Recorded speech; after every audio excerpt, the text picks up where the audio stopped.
لله الأسماء الحسنى فادعوه بها وذروا الذين يلحدون في أسمائه سيجزون ما كانوا يعملون.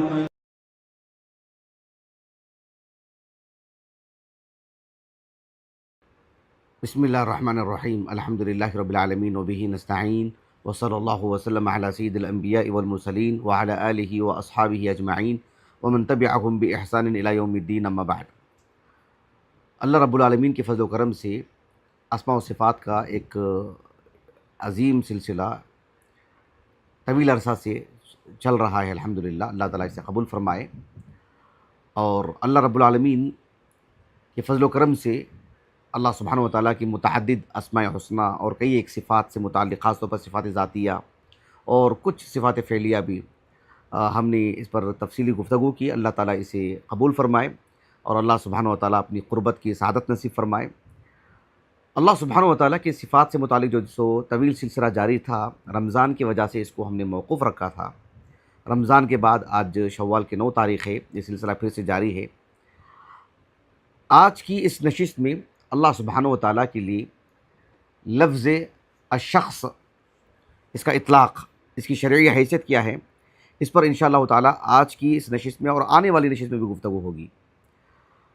آج کی نشست میں اللہ رب العالمین کے لیے یہ جو لفظ ہے الشخص، لغت کی جہت سے اس کا کیا معنی مفہوم ہے، اس پر گفتگو ہوگی. اور آنے والی درس میں اس پر انشاءاللہ تعالیٰ احادیث کی روشنی میں اور اہل علم کے اقوال کی روشنی میں، سلف صالحین کے اقوال کی روشنی میں یہ بات آپ کے سامنے مدلل رکھی جائے گی.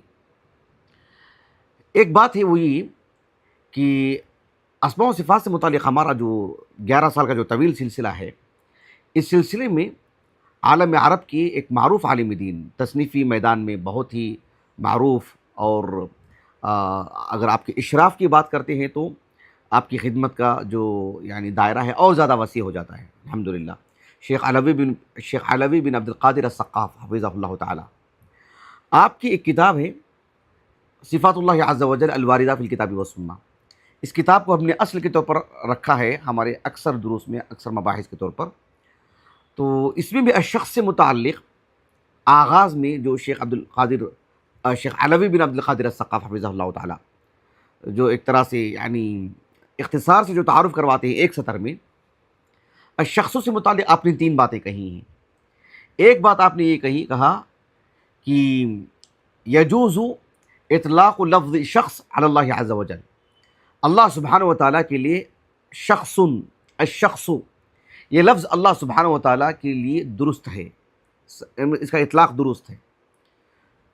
کیوں؟ دوسری بات آپ نے کہی وقد ورد هذا اللفظ فی صحیح السنہ، کہ سنت نبویہ میں جو صحیح حدیث کی روشنی میں یہ لفظ ثابت شدہ لفظ ہے، یہ لفظ وارد ہے، جس پر انشاءاللہ تعالیٰ آنے والے درس میں گفتگو ہوگی. اور تیسری بات آپ نے کہی کہ وقد عدہ، بعض اہل علم کی طرف سے آپ نے کہا کہ ومنہم من عدہ صفۃ للہ عز و جل، بعض اہل علم نے اس کو اللہ رب العالمین کی صفات میں شمار کیا ہے. اس پر انشاءاللہ تعالیٰ ایک ایک شق لے کر ہم گفتگو کرتے ہیں. سب سے پہلے الشخص کیا معنی کیا ہے اس کا عربی زبان میں؟ اس سلسلے میں احمد بن فارس رحمہ اللہ تعالی، آپ کی جو معجم ہے معجم مقاییس اللغہ، اس میں آپ نے کہا کہ الشین والخاء والصاد، کہا کہ اصل واحد یدل علی ارتفاع فی شیء. یہ بنیادی معنی آپ نے بتایا کہ اس کا بنیادی معنی تو ایک ہی ہے. اس کے جتنے بھی اشتقاقات ہیں سب میں ایک ہی معنی جو ہے مطلب ہمیں نظر آتا ہے. معنی کیا ہے؟ کہا کہ یدل علی ارتفاع فی شیء، کسی بھی چیز کا ایک طرح سے نمایاں ہونا، کسی بھی چیز کا بالکل اٹھ کر کے دکھنا، کوئی بھی چیز بالکل واضح ہو، اس کی اپنی شخصیت میں یا کوئی معنوی اعتبار سے بھی کوئی چیز کسی طور پر بھی وہ چیز بالکل اٹھ کر کے نظر آئے، وہ دکھائی دے، وہ واضح ہو، وہ نمایاں ہو، وہی غالب نظر آئے. یہ بنیادی طور پر اس کا معنی ہے. عربی زبان میں کہا جاتا ہے کہ رجل شخیص یا امرأۃ شخیصہ، اس کا مطلب ہے کہ جسیمہ، اچھے خاصے جسم والے جو لوگ ہوتے ہیں، ایک طرح سے نمایاں دکھائی دیتے ہیں، تو اس کے لیے یہ لفظ آتا ہے. احمد بن فارس رحمہ اللہ نے کہا کہ وَمِن ذَلِكَ الشخص، وهو سواد الانسان وهو سواد الانسان یعنی اذا سما لك من بعد، مطلب یہ ہے کہ اب ہم کہتے ہیں نا کہ ایک شخص کو میں نے دیکھا، فلاں شخص، کہا کہ عربی زبان میں یہ اسی سے مطلب یعنی مشتق لفظ ہے یہ. ایک انسان کو دور سے دیکھتا ہے ایک آدمی، وہاں سے گلی کے کنارے سے آ رہا ہے، کون آ رہا ہے ہم کو نہیں معلوم، لیکن معلوم ہو گیا نا کہ وہ جانور نہیں، انسان ہے. اور انسان میں بھی جیسے قریب آتا ہے معلوم ہوتا ہے کہ ایک انسان ہے، پھر معلوم ہوتا ہے کہ ایک مرد ہے، پھر معلوم ہوتا ہے کہ ایک عورت ہے، ایک بچہ ہے، ایک کوئی بزرگ انسان ہے، پھر قریب قریب قریب قریب آنے اس شخص کی اور مزید وضاحت ہوتی رہتی ہے کہ یہ کون ہے. لیکن معلوم تو ہو جاتا ہے کہ ایک طرح سے نمایاں ایک انسان آ رہا ہے. تو بنیادی طور پر یہی اس کا معنی. میں ایک حدیث آپ کو سناتا ہوں جس میں یہ لفظ کسی انسان، یہ جو معنی ہے نا اس معنی میں کہ ایک بنیادی طور پر ایک شخصیت، ایک انسان آ رہا ہے یا ایک انسان دکھائی دے رہا ہے، اس کے لیے یہ لفظ آتا ہے. ایک حدیث ہے جو بہت معروف حدیث، متفق علیہ روایت، صحیح مسلم کی کتاب المساجد و مواضع الصلاۃ میں. صحیح بخاری کی اگر بات کریں تو صحیح بخاری میں حدیث کئی مقام پر ہے، کتاب التہجد میں، کتاب الجمعہ میں، کتاب الصلاۃ التراویح میں، کتاب اللباس میں، اور کتاب الاذان میں 2 مقام پر. کتاب الاذان سے میں آپ کو سنا رہا ہوں، اور کتاب الاذان میں امام بخاری رحمہ اللہ نے ایک باب قائم کیا، اذا كان بین الامام و بین القوم حائط او سترہ، کہ اب مسئلے کی وضاحت نہیں ہوگی. یعنی امام ایک جگہ پر کھڑے ہو کر نماز پڑھا رہے ہیں، درمیان میں مان لیجئے کہ کوئی دیوار ہے، یا درمیان میں کوئی راستہ ہے، درمیان میں کوئی ندی ہے، اور اس جانب بھی کچھ لوگ کھڑے ہیں. کیا اس امام کے تابع ہو کر وہ نماز پڑھ سکتے ہیں کیا؟ امام دکھائی دے رہا ہے یا دکھائی نہیں دے رہا ہے تو امام کی براہ راست آواز آ رہی ہے. تو یہ مسئلہ آتا ہے. اب اس مسئلے پر میں گفتگو نہیں کروں گا تفصیلی طور پر، اس لیے کہ جو ہے مطلب اس پر ایک الگ موضوع ہے یہ. لیکن میں سوچ رہا ہوں کہ اللہ تعالیٰ توفیق عطا فرمائے اس موضوع سے متعلق گفتگو کروں، خصوصی طور پر یعنی مسجد حرم سے جو جڑا ہوا جو کلاک ٹاور ہے، اس میں بھی مسلح ہے آزو بازو ادھر ادھر سب. تو ایسے میں جو لوگ نماز پڑھتے ہیں اس کی شرعی حیثیت کیا ہے، تاکہ پورے اطمینان کے ساتھ پڑھنا ہے تب بھی، نہیں پڑھنا ہے تب بھی، اس مسئلے پر گفتگو ہو. اللہ تعالیٰ توفیق عطا فرمائے. تو بہرحال یہ اس باب کے تحت امام بخاری رحمہ اللہ 2 حدیثیں لے کر کے آئے ہیں. دوسری حدیث میں آپ کو سنا رہا ہوں. اب میں نے اتنی تفصیل کیوں بتائی میں نے آپ کو کہ صحیح بخاری میں حدیث کئی مقام پر ہے، اور اس کتاب الاذان میں بھی 2 مقام پر ہے. جس مقام سے میں آپ کو سنا رہا ہوں اس کا ترجمہ الباب بھی میں نے آپ کو پڑھ کر کے سنایا، اس لیے کہ یہ حدیث صحیح بخاری میں بھی ہے، صحیح مسلم میں بھی ہے. لیکن جو لفظ میں آپ کے سامنے ذکر کرنے جا رہا ہوں وہ اسی طریق میں جس طریق سے میں آپ کو حدیث سنا رہا ہوں. یہ حدیث صحیح بخاری میں کئی مقام پر ہے، لیکن وہ لفظ نہیں ملے گا آپ کو جو لفظ مجھے آپ کو بتانا مقصد ہے، کیونکہ جو آپ کو حدیث نہیں سنانی ہے. حدیث میں جو وارد جو لفظ ہے جو ہمارے موضوع سے متعلق ہے الشخص، اس کو بتانے کے لیے میں آپ کو یہ حدیث سنا رہا ہوں. اچھی طرح بات واضح ہو گئی. ام المومنین عائشہ رضی اللہ عنہا اس حدیث کی راویہ ہیں. آپ کہتی ہیں کہ یعنی کان نبی صلی اللہ علیہ وسلم یصلی من اللیل فی الحجرہ. رسول اللہ صلی اللہ علیہ وسلم یعنی رمضان کا مہینہ تھا، اس میں آپ آخری عشرے کی بات تھی، ایک حسیر تھی جس پر آپ لیٹا کرتے تھے.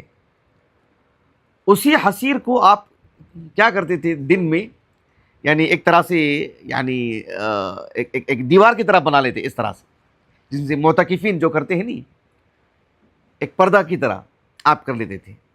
کہا کہ وہ جدار الحجرت قصیر، لیکن وہ جو چٹائی ہے آپ کی جسے آپ ایک دیوار کی شکل بنا لیتے، وہ ایسا بھی نہیں کہ بالکل اوپر تک کہ رسول اللہ صلی اللہ علیہ وسلم کھڑے ہو جائیں تب بھی دکھائی نہیں دے رہے. بیٹھے ہیں تو ہو سکتا ہے دکھائی نہ دے، لیکن جب رسول اللہ صلی اللہ علیہ وسلم کھڑے ہوتے تو آپ دکھائی دیتے تھے اچھی طرح سے. اسی لیے ام المؤمنین عائشہ نے کہا رضی اللہ عنہا، فرأى الناس شخص النبی صلی اللہ علیہ وسلم، فرأى الناس شخص النبی صلی اللہ علیہ وسلم. لفظ دیکھ رہے ہیں آپ، یعنی اہل صحابہ سے متعلق کہتے ہیں ام المؤمنین عائشہ رضی اللہ عنہا کہ رسول اللہ صلی اللہ علیہ وسلم کی جو جسامت ہے، آپ صلی اللہ علیہ وسلم کا جو جسم ہے، آپ کا جو بدن ہے، معلوم ہوتا ہے کہ یہ اللہ کے رسول ہیں، کہ اللہ کے رسول صلی اللہ علیہ وسلم کی شخصیت کو، آپ کی مطلب یعنی حیت سب نظر آ رہی تھی کہ اللہ کے رسول ہیں. صلی اللہ علیہ وسلم فقام اناس یصلون بصلاته. اس حدیث میں باتیں بہت ہیں لیکن مجھے صرف لفظ بتانا مقصود ہے کہ شخص النبی فرأى الناس شخص النبی، رسول اللہ صلی اللہ علیہ وسلم کے شخص کو. کیا مطلب ہے؟ آپ کی جسامت کو، آپ کے بدن کو، آپ کھڑے ہیں وہاں پر. معلوم ہوتا ہے نا کہ وہاں پر کوئی جو کھڑے ہیں، وہ کون کھڑے معلوم ہوتا ہے کہ بچہ کھڑا ہے، کہ بزرگ کھڑے ہیں، نوجوان کھڑے ہیں، کوئی دبلا پتلا آدمی کھڑا ہے، یا کیا مطلب کوئی جسیم انسان کھڑا ہے. یہ سب معلوم ہو جاتا ہے، نہیں معلوم ہو جاتا ہے قد و قامت کے اعتبار سے وغیرہ. تو رسول اللہ صلی اللہ علیہ وسلم کو صحابہ صبح شام دیکھ رہے ہیں. آپ کا کھڑنے کا انداز اور آپ کا بدن اور آپ کا جو جسم ہے، جسم مبارک ہے آپ کا الحمدللہ، تو اس کو دیکھ کر کے لوگوں نے پہچان لیا کہ وہ اللہ کے رسول ہیں. کیا کہ فرأى الناس شخص النبی. تو اس طریق میں ہی یہ لفظ ہے. اس لیے میں نے آپ کو شخص کا جو معنی ہے، جو ابن فارس نے کہا رحمہ اللہ تعالی، کہ یعنی شخص مطلب یہ ہے کہ سواد الانسان اذا سمع لك من بعد، دور سے آ رہا ہے، اس کے آثار، اس کی شناخت ایک طرح سے ہو جاتی ہے.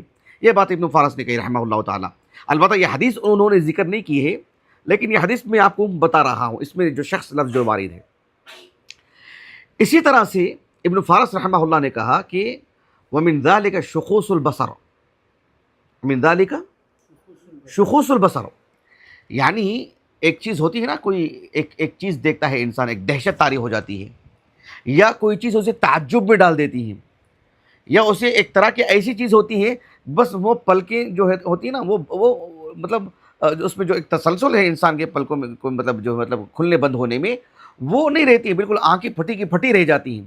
ٹکٹکی بند ہو جانا جسے کہتے ہیں، مطلب آدمی بس دیکھتے رہ جاتا ہے بھئی کیا چیز ہے یہ. اس کے لیے بھی یہ لفظ آتا ہے، اس کو کہتے ہیں شخوص البصر. قرآن مجید میں یہ لفظ وارد ہے اسی معنی میں. اللہ رب العالمین نے سورۃ ابراہیم کے اواخر میں کہا وَلَا تَحْسَبَنَّ اللَّهَ غَافِلًا عَمَّا يَعْمَلُ الظَّالِمُونَ إِنَّمَا يُؤَخِّرُهُمْ لِيَوْمٍ تَشْخَصُ فِيهِ الْأَبْصَارُ. تشخص فیہ الابصار، یہ تو ایک طرح سے یعنی اچھے معنی میں نہیں ہے. یہ تو ایک طرح سے یعنی جو مجرمین ہیں، جو نافرمان لوگ ہیں، جو انہوں نے اللہ کی نافرمانی کی اور اللہ کی فرما برداری کرنے والوں کو جنہوں نے ستایا، اس طرح کے لوگوں کے لیے اللہ رب العالمین نے کہا کہ جو ہے مطلب اللہ سبحانہ و تعالیٰ ان کو جو ڈھیل دے رہے ہیں، یہ مت سمجھو کہ اللہ رب العالمین ان کو پکڑ نہیں رہے ہیں، ان کا مواخذہ نہیں کر رہے ہیں. انما یؤخرہم لیوم، یوم نکرہ ہے، مطلب اس کی عظمت کو بتانے کے لیے. لیوم عظیم اس معنی میں، لیوم تشخص فیہ الابصار.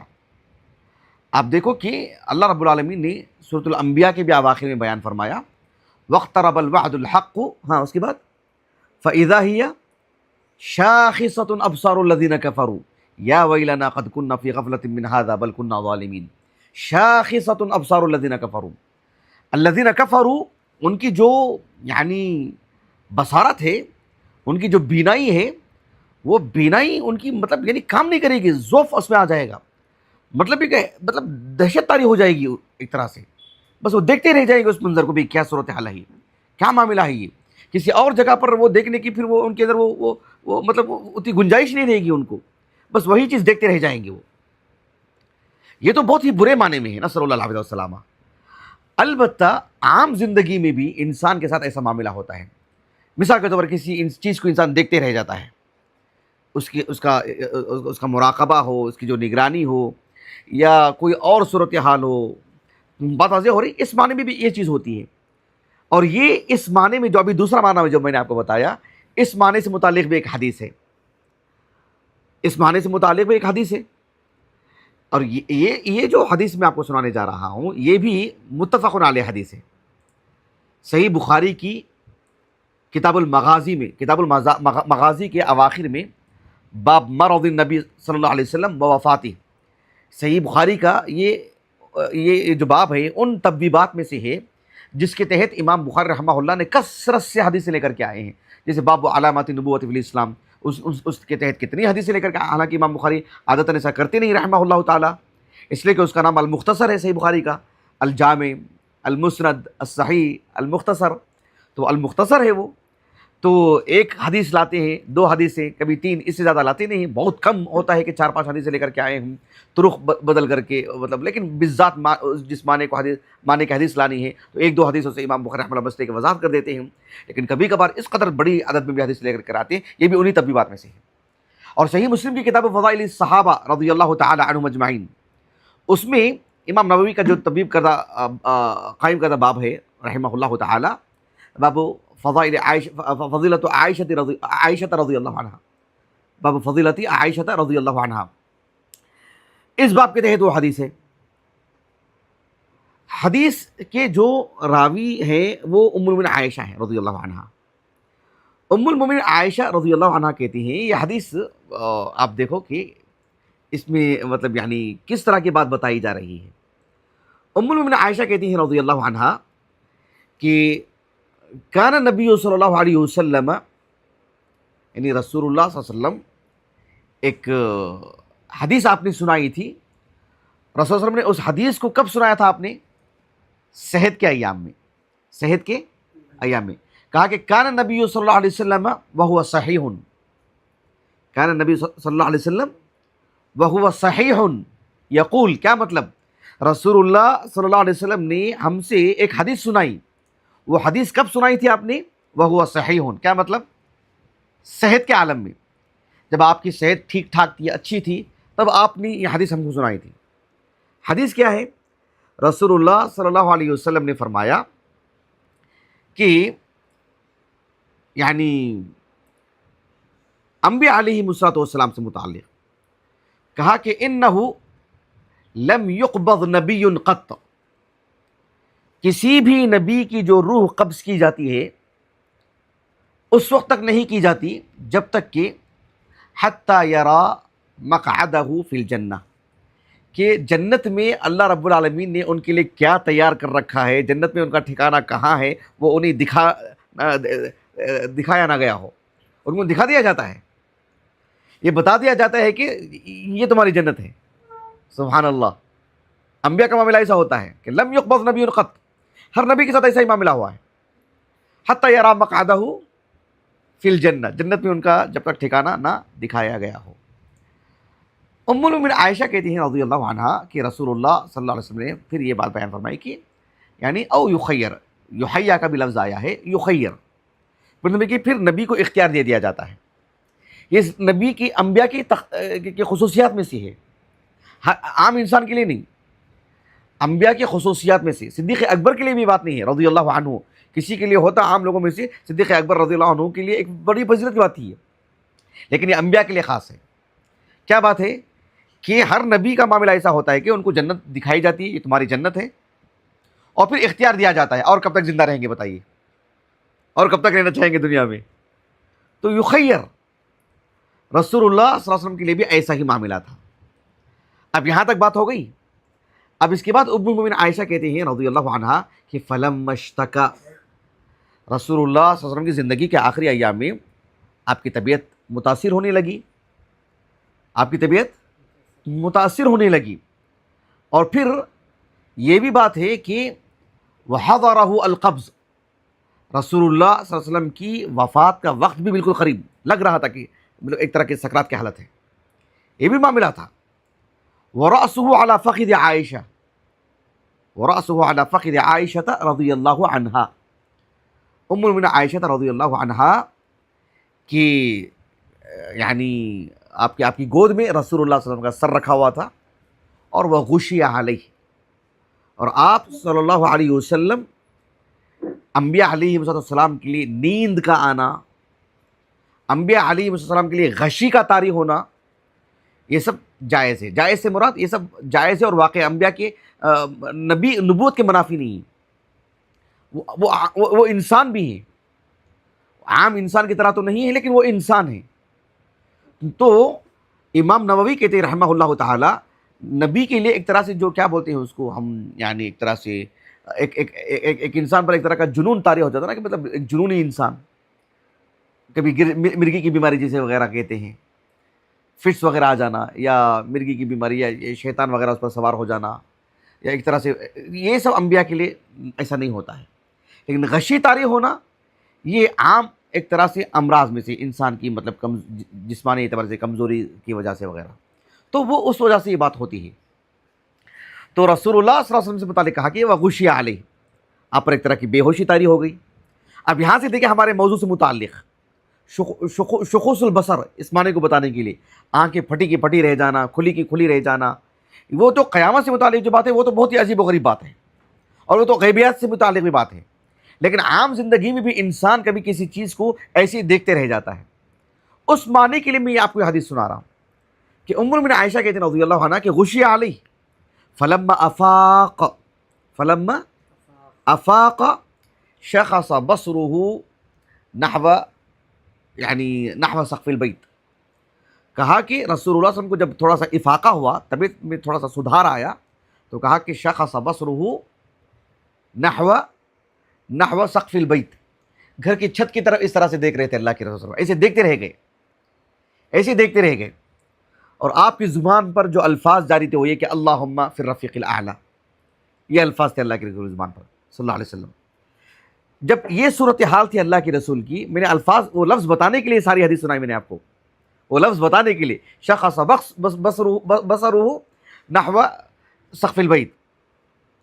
ام المؤمنین عائشہ کہتی ہیں رضی اللہ عنہا، اللہ اکبر، کہتی ہیں کہ اذن لا یجاورون، اللہ اکبر، اذن لا یجاورون، جب رسول اللہ صلی اللہ علیہ وسلم کی یہ صورتحال تھی، آپ بیماری کے ایام سے گزر رہے ہیں، روح قبض ہونے کا بالکل وقت قریب آ چکا ہے، آپ پر غشی طاری ہو گئی ہے، ہلکا پھلکا افاقہ ہوا ہے آپ کو، اور وہ بھی یہ الفاظ جاری ہوئے ہیں اللہم فی الرفیق الاعلی۔ تو ام المؤمنین عائشہ کہتی ہیں رضی اللہ عنہا کہ میں یہ کہنے لگی کہ اذن لا یجاورون، اب رسول اللہ صلی اللہ علیہ وسلم ہمارے ساتھ نہیں رہیں گے، اللہ کے رسول صلی اللہ علیہ وسلم، گویا کہ اللہ کے رسول کو اختیار دے دیا گیا تھا نا، آپ نے اس اختیار کو قبول کیا ہے، اور آپ نے اس اختیار کو قبول کرتے ہوئے کہا کہ میں اللہ سبحانہ و تعالیٰ کے پاس جاؤں گا، میں مخلوقات کے درمیان نہیں، میں اللہ کے پاس جاؤں گا۔ آپ نے اس اختیار کو اس طرح سے قبول کیا، رسول اللہ صلی اللہ علیہ وسلم نے کہا کہ اذن لا یجاورون، اور کہتی ہیں ام المؤمنین عائشہ رضی اللہ عنہا فعرفت انہ حدیثہ الذی کان یحدثنا وہو صحیح، کہ صحت کے ایام میں جو اللہ کے رسول نے ہم کو حدیث سنائی تھی نا کہ انہ لم یقبض نبی قط حتی یری مقعدہ فی الجنہ، یہ جو حدیث اللہ کے رسول نے صحت کے ایام میں ہم کو سنائے تھے صلی اللہ علیہ وسلم، آج اس وقت میں یہ سارا منظر دیکھ کر کے مجھے وہ حدیث یاد آ گیا اللہ کے رسول کی، حدیثہ الذی کان یحدثنا وہو صحیح، صحت کے ایام میں حدیث سنائی تھی نا، کہ مطلب خیرہ والی جو بات کہا کہ اللہ کے رسول کو اختیار دیا جاتا ہے، انبیاء کو اختیار دیا جاتا ہے، تو آپ کو اختیار دیا گیا ہے، اور آپ نے اسے قبول کیا ہے کہ اب میں اللہ سے ملاقات کروں گا، اللہ کے پاس جاؤں گا۔ تو اس حدیث میں مجھے بتانا کیا مقصود تھا، اللہ کے رسول وسلم کو، اللہ کے رسول سے متعلق شخص بصرہ، یہ لفظ مجھے بتانا مقصود تھا اس حدیث سے، بات واضح ہو گئی۔ شخوص البصر والی جو بات ہے، جو آیتیں میں نے آپ کو سنائی وہ تو روز قیامت سے متعلق، وہ تو بڑی بھیانک چیز ہے، لیکن عمومی زندگی میں بھی جو چیز ہوتی ہے انسان سے، وہ اللہ کے رسول کے لیے ام عائشہ نے وہ لفظ استعمال کیا ہے رضی اللہ عنہا۔ اچھی طرح بات واضح ہو گئی۔ اب رہی بات یہ کہ اللہ رب العالمین کے لیے الشخص یہ لفظ استعمال کرنا، اس سے متعلق حدیث وہ کون سی حدیث ہے، اور اس حدیث سے اہل علم نے کیا معنی لیا ہے، کون اہل علم خصوصیت کے ساتھ سلف صالحین جو صحابہ، تابعین، طب تابعین، اور جو ہے مطلب ائمہ اربعہ کتب ستہ کے مؤلفین، اور ان کے نہج پر چلنے والے علماء رحمہم اللہ اجمعین، تو انہوں نے اس کا کیا معنی مفہوم لیا ہے، وہ انشاءاللہ تعالی آنے والے درس میں آپ کے سامنے رکھوں گا۔ بارک اللہ فیکم، سبحانک اللہم و بحمدک، اشہد ان لا الہ الا انت، استغفرک و اتوب الیک۔